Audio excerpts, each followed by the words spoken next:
నమస్కారం. రాష్ట్రంలో గత కొద్ది రోజుల నుంచి జరుగుతున్న పరిణామాలని ఒకసారి విశ్లేషిస్తే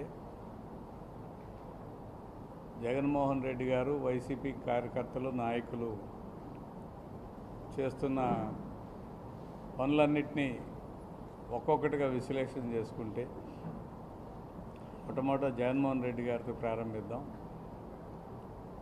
పరామర్శల పేరుతో దందా సృష్టించి దౌర్జన్యం చేస్తూ చనిపోయిన వాళ్ళని పరామర్శిస్తానని ఉద్దేశంతో కొంతమందిని చంపేస్తూ దానికి బాధ్యత తీసుకోకుండా మరి సత్తెనపల్లి పర్యటన సందర్భంగా సినిమా డైలాగులతో రప్ప నరుకుతాం అధికారానికి వస్తాయంటే దాన్ని సమర్థించటం చేత, అందులో తప్పేముందని మాట్లాడటం చేత పైనుంచి కింద దాకా నాయకులందరూ కూడా అదే బాణిని అందిపుచ్చుకున్న వాతావరణాన్ని మనం గమనిస్తూ ఉన్నాం.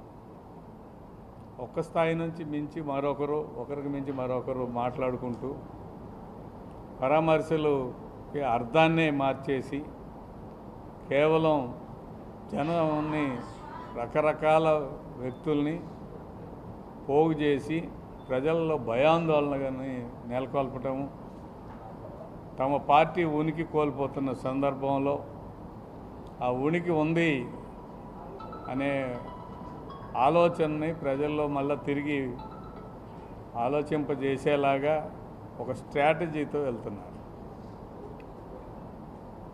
వైసీపీకి జగన్మోహన్ రెడ్డికి పెద్ద పాలేరుని నేను అని చెప్పుకున్న పేర్ని నాని గారి డైలాగ్స్ అన్నింటినీ ఒకసారి గమనించాను.